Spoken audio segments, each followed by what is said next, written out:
Students of class 7th, now I will continue this chapter, Our Changing Earth. This will be third part of this chapter, and we were here yesterday. I was telling you about waves of earthquake. There are three types of earthquake waves: P यानी primary, S for secondary, L for love. Love was a scientist who invented this wave. Okay.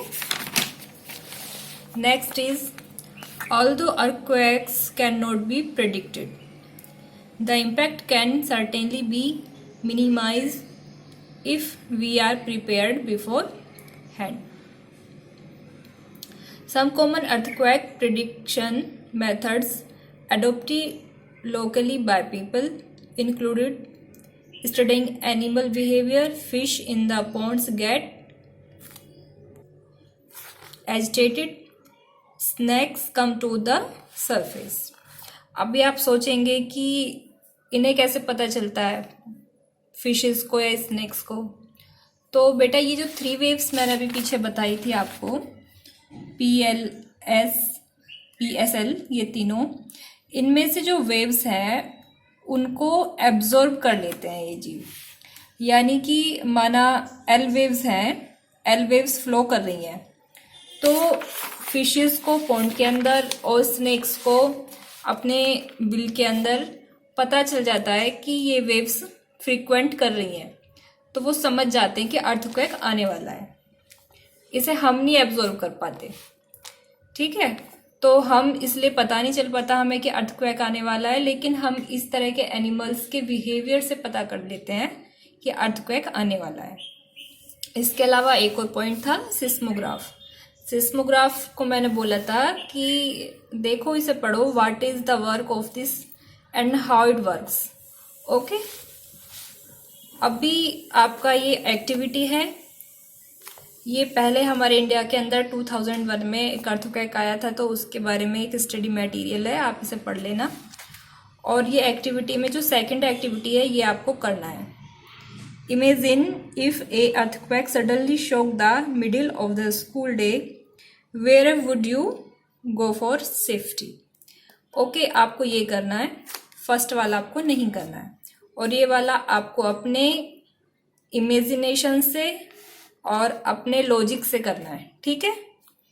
इसके बाद है earthquake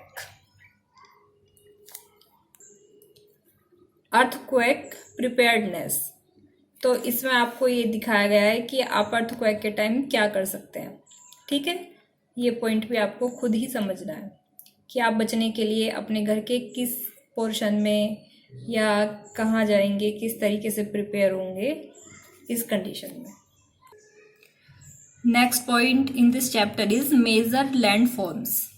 Then what are the landforms? The landscape is being continuously worn away by two procedures: weathering and erosion. Weathering is the breaking up of the rocks on the earth's surface. Students देखो बेटा, ये एक चौक है, मेरे पास इस समय यही है।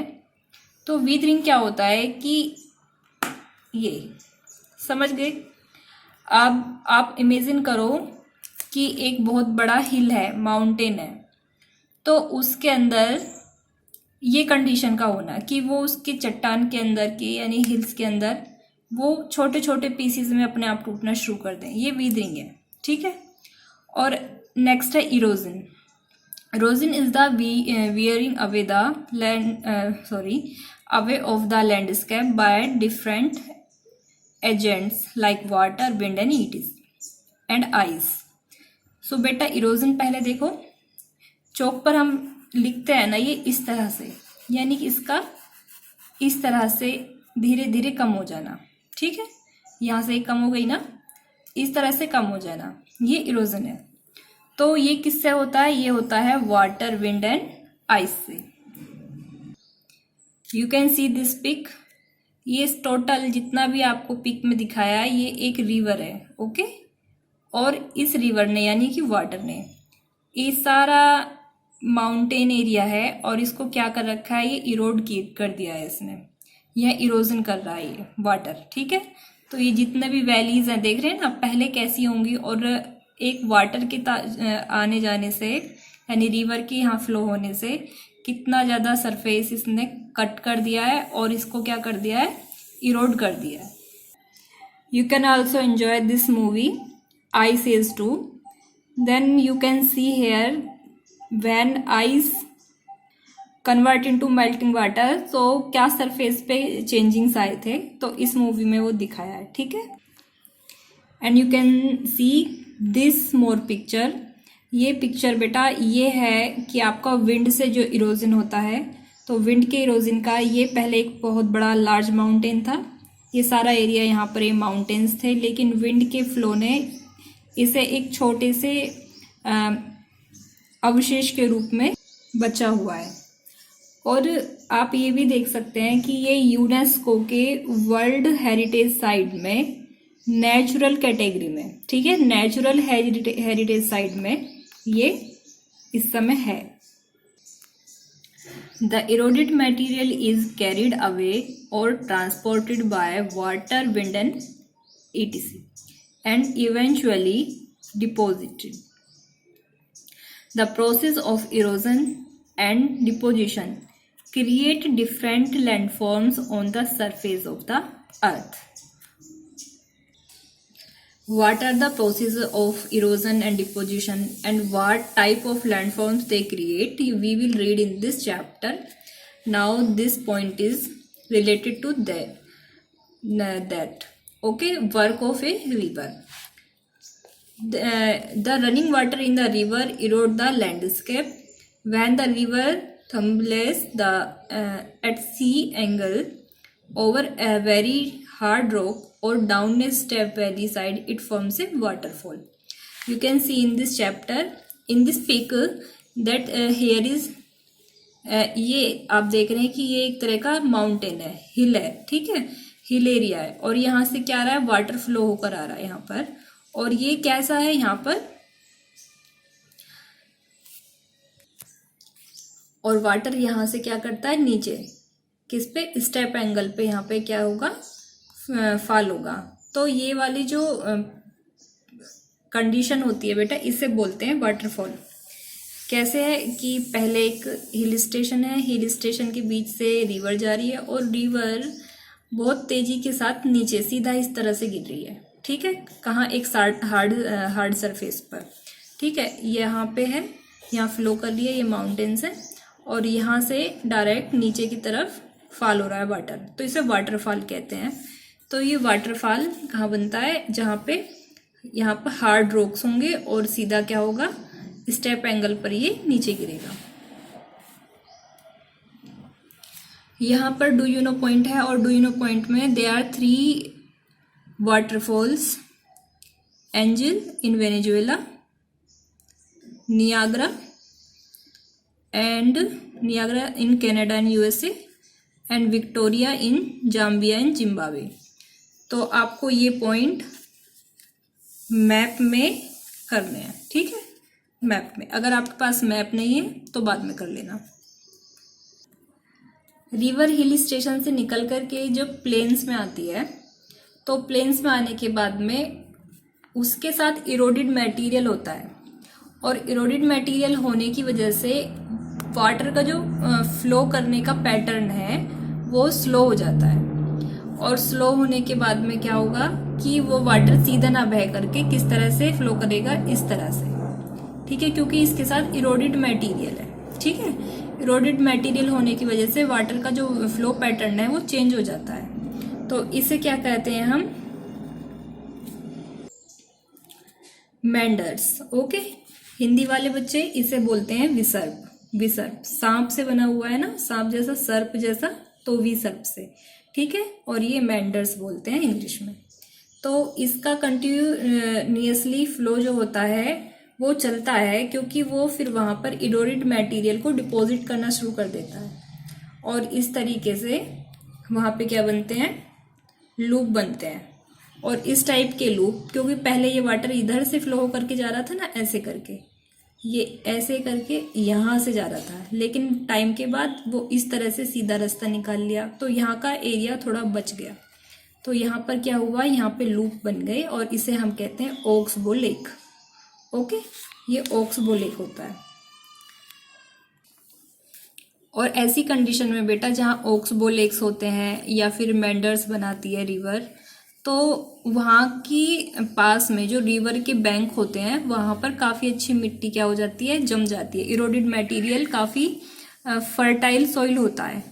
तो फर्टाइल सॉइल होने की वजह से कभी बहुत ज़्यादा वाटर आता है और फ्लड आ जाती है रिवर के अंदर, तो वो इरोडेड मटेरियल को लेकर के साथ में और दूर तक के प्लेन्स में उसे क्या कर देती है, डिपॉजिट कर देती है।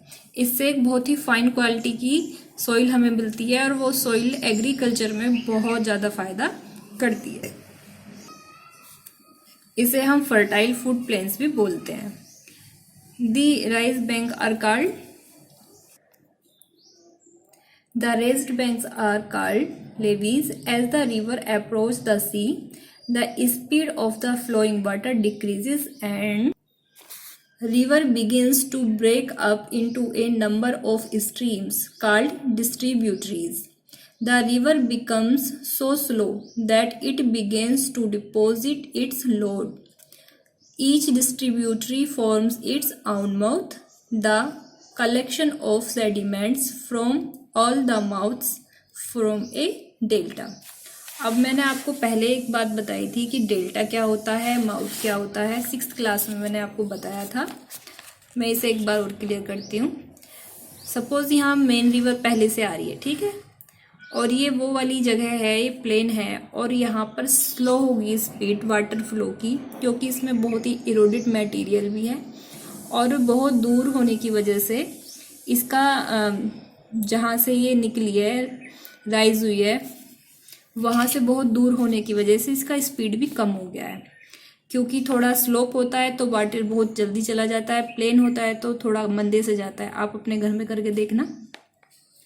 तो यहाँ पे प्लेन वाली कंडीशन आ जाती है, साथ में इरोडेड मटेरियल है तो स्लो हो जाती है स्पीड रिवर की, और रिवर की स्पीड स्लो होने के बाद ये यहाँ से क्या होगा, ये डिस्ट्रीब्यूटरीज में क्या हो जाएगी, कन्वर्ट हो जाएगी।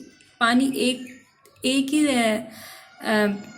लाइन में न जा करके अलग अलग रास्ते ढूंढ करके बहना शुरू कर देता है। तो उसमें क्या होगा कि इसके अंदर जितना भी इरोडेड मटेरियल है वो भी यहाँ पे छोड़ना शुरू कर देगी। तो ये वाला एरिया आप देख रहे होंगे कि ये इस तरह से बन रहा है थोड़ा, ये देखो यहाँ से ये बन रहा है ना, ये वाला, ये इस तरह से। तो बेटा इसे बोलते हैं डेल्टा। डेल्टा वास्तव में कि यूनानी लेटर है, लैटिन लैंग्वेज का लेटर है डेल्टा। तो डेल्टा जो है इसे बोला जाता है क्योंकि रिवर अपने माउथ, यानी माउथ वहाँ जहाँ पर सी के अंदर रिवर जा रही है, जब सी के अंदर मर्ज होती है रिवर, उसे माउथ बोलते हैं। तो वहाँ पर ये इस तरह का शेप बनाती है, ये डेल्टा बोला जाता है। आज के लिए इतना ही काफ़ी है। वर्क ऑफ सी वेव्स ये मैं आपको कल पढ़ाती हूँ, it mean next time turn पे। और आपको इस वीडियो में कोई भी दिक्कत है तो मुझे पूछ लीजिएगा, ठीक है। Good bye.